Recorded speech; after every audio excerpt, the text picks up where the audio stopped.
सगळ्यांना केमिस्ट्री मास्टरचा नमस्कार। आपण सॉलिड स्टेटचा एक प्रॉब्लेम बघतोय।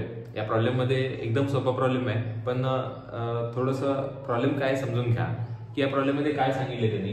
The density of iron crystal is 8.54 gram per ml if edge length is 2.8 angstrom unit. आता ऍक्च्युअली एंगस्ट्रॉम युनिट मध्ये आहे ते आपल्याला सेंटीमीटर मध्ये कन्वर्ट करावं लागेल। And molar mass is 56 gram per mole. Find number of atoms and what is the type of crystal. मग आता मी तुम्हाला पहिल्यापासून जे व्हिडिओ सांगितले त्याच्यामधला डेटा थोडासा आता स्किप करून मी डायरेक्ट प्रॉब्लेमला स्टार्ट करतो।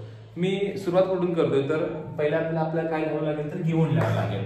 मग गिव्हन लिहिताना आपण काय काय लिहिणार आहे तर डेन्सिटी दिलेली त्यांनी। मग किती दिलेली density? Density is equals to दिले त्यांनी 8.54 gram per centimetre cube density दिली। डेन्सिटी माहिती आहे आपल्याला। त्यानंतर अजून काय दिले त्यांनी तर edge length is equals to 2.8 angstrom unit दिले। पण मी तुम्हाला सांगितलं की एंगस्ट्रॉम युनिट मध्ये ठेवून नाही चालणार, आपल्याला ते सेंटीमीटर मध्ये कन्वर्ट करावं लागेल। मग काय सेंटीमीटर मध्ये कसं कन्वर्ट करायचं तर 2.8 into 10⁻⁸ सेंटीमीटर म्हणजे सेंटीमीटर मध्ये आपण कन्वर्ट करून घेतलं। मोलार मास दिले, मोलार मास म्हणजे ॲटॉमिक मास। मोलार मास दिले तर किती दिले तुम्हाला 56 ग्रॅम पर मोल हे त्याला मोलार मास दिले। आणि त्यांनी विचारले की आपल्याला टाइप कोणता आहे आणि नंबर ऑफ ॲटम्स किती आहेत। आता ह्याच्यामध्ये आपल्याला काय अजून काढावं लागेल की टू फाइंड मध्ये लिहावं लागेल number of atoms is equals to question mark. To find मध्ये number of atoms is equals to question mark. अजून काय तुम्हाला फाइंड आउट करायचं आहे तर type of crystal. Type of crystal तुम्हाला फाइंड आउट करायचं आहे, ह्या दोन गोष्टी फाइंड आउट करायच्या आहेत।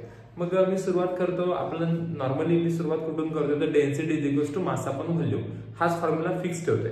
आता मी तुम्हाला मागच्या व्हिडिओमध्ये शॉर्टकट एक फॉर्म्युला सांगितला तर तोच फॉर्म्युला पण एकदा रिपीट करूया आपण। मग density is equals to mass upon volume आणि मास अपॉन व्हॉल्यूमचे जर व्हॅल्यूज पुट केल्या तर फायनल जो इक्वेशन येते ते काय येतं तर n म्हणजे number of atoms in cube n into molar mass or atomic mass of that element किंवा मेटल अपॉन ए क्यूब म्हणजे व्हॉल्यूम आणि हा अवोगाड्रोस नंबर आहे। आता मला काय काढायचं आहे तर डेन्सिटी मला माहिती आहे किती ॲटम्स आहेत ते काढायचे। म्हणजे बघा नंबर ऑफ ॲटम्स काढायचे हा n म्हणजे नंबर ऑफ ॲटम्स आहेत म्हणजे आपला क्यूब जो आहे त्याच्यामध्ये किती ॲटम्स आहेत। किती ॲटम्स म्हणजे इन द सेन्स त्या क्यूबचं वजन किती ॲटम एवढं आहे किंवा किती ॲटम्सचं वजन त्या क्यूब एवढं असेल अशा पद्धतीनं तो अर्थ घ्यायचा। परत ॲटॉमिक मास आपल्याला माहिती आहे, अवोगाड्रोस नंबर माहिती आहे, ए क्यूब माहिती आहे, व्हॉल्यूम तुम्हाला दिला आहे बघा इथे व्हॉल्यूम आहे। व्हॉल्यूम कसं काढू शकतो याचा क्यूब केलं की व्हॉल्यूम मिळू शकतो। मग आपल्याला एन काढायचं आहे। एन काढण्यासाठी मी एक फॉर्म्युला तयार करेन।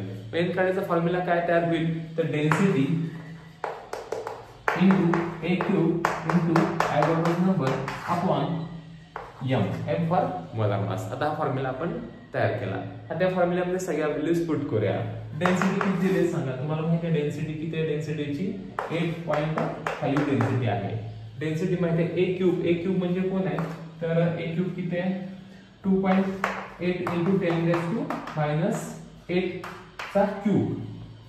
तुम्हाला ए क्यूब मिळाला।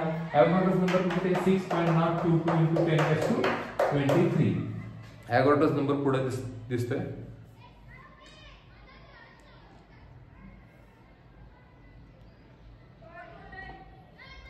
अवोगाड्रोस नंबर पुढे आहे। अवोगाड्रोस नंबर इथं बघा 6.022 into 10⁻23 अवोगाड्रोस नंबर आहे। आता पुढे काय करायचं ॲटॉमिक मास किती आहे याचं तर ॲटॉमिक मास दिले तुम्हाला, ॲटॉमिक मास किती आहे 56। आता हे सॉल्व्ह करायचं आहे। हे सॉल्व्ह करत असताना काय करावं लागेल आपल्याला 8.5 into 2.8 चा क्यूब करायचा आणि 10⁻⁸ चा क्यूब किती होतो 10⁻24 होतो इंटू आता ते मी +24 करून घेतो म्हणजे आपल्याला सोपं पडेल की 24 तुम्हाला इथे कॅन्सल करता येईल। मग 24 करायचं म्हटलं तर आपल्याला काय करावं लागेल तर एक पॉईंट इकडे सरकवावं लागेल। एक पॉईंट इकडे सरकवलं म्हणजे काय करायचं 0.6022 into 10⁻24 केलं बरं पडेल। म्हणजे आपल्याला काय केलं आपण तिथं थोडंसं 0.1 डिजिट इथून 0.1 डिजिट इकडे सरकवलं। मी माझ्या फॉर्मॅटात तुम्हाला सोडवतो, तुम्हाला वेगळं काय करायचं ते करू शकताय। एक पॉईंट इकडे सरकवल्यानंतर मला इथे 10⁻24 मी लिहू शकतो। पण मी काय असं लिहिलं तर मला हा 24 मायनस आणि हा 24 प्लस हा घालून टाकायचा होता कारण त्याची सम होणार असते डिवाइड बाय काय 56। आता हे तुमच्या समोर दिसतंय. आता मला काय करावं लागेल, तर आता मी तुम्हाला पुढचं कॅल्क्युलेशन मी करून दाखवते. पुढच्या कॅल्क्युलेशन काय करावं लागेल आपल्याला, तर बघा लॉग टेबल केलं तरी चालेल तुम्हाला. मग हे लॉग टेबलचं कॅल्क्युलेशन जेव्हा तुम्ही करताय म्हणजे 8.5 इंटू 2.83 टाइम्स मल्टिप्लाय केलं तरी चालेल.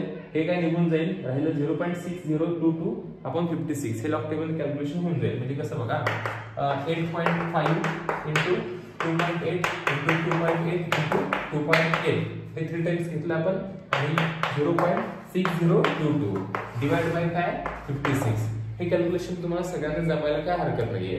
आणि हे कॅल्क्युलेशन केल्यानंतर एनची व्हॅल्यू जी येते ना, ती एनची व्हॅल्यू येते 2.016.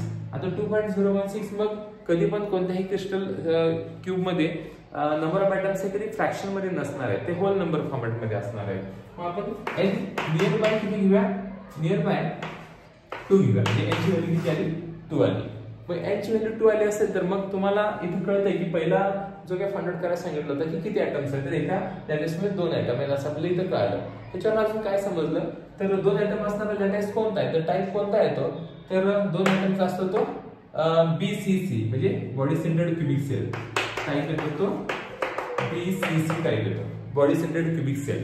आता हे कसं ओळखायचं, तर एक ऍटम असता तर सिंपल क्युबिक सेल आला असता, 2 ऍटम असतील तर बॉडी सेंटर्ड क्युबिक सेल येतो, आणि 4 ऍटम असतील तर फेस सेंटर्ड क्युबिक सेल येतो. म्हणजे इथे किती ऍटम येतील त्याच्यावर, आणि 3च टाइप आहेत आपल्याला, त्यामुळे जास्त एक्स्ट्रा काय अभ्यास करायची गरज नाही लागणार.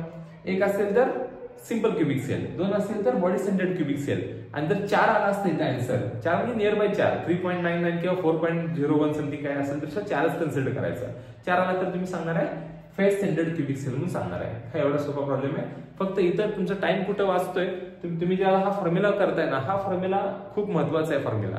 मी तुम्हाला पहिल्या प्रॉब्लेममध्ये आणि दुसऱ्या प्रॉब्लेममध्ये मी थोडीशी मोठी पद्धत सांगितली होती, त्यानंतर मी छोटी पद्धत सांगितली होती. पण मला वाटते तुम्हाला जर टाइम खूपच कमी करायचा असेल तर हा फॉर्म्युला परफेक्ट करून ठेवा. या फॉर्म्युल्यामध्ये बऱ्याच गोष्टी तुम्हाला क्लिअर होतील. Okay, thank you.